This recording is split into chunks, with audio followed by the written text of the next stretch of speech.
Kailan mong malalaman na tama na yung decision mo?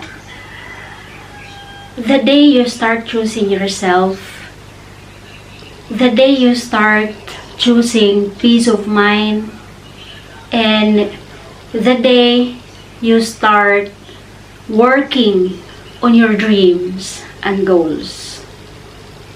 So, kailan mo malalaman na failure ka? The time na wala kang ginawa. The time na alam mong mali, pero wala kang ginawang solusyon, hinayaan mo lang.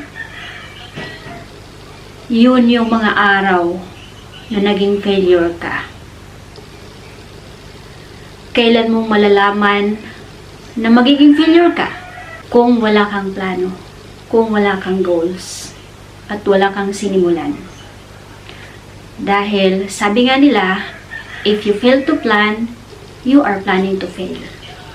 So, yung mga oras na hindi mo pinili yung goals mo, hindi mo pinili yung sarili mo, yun yung mga oras na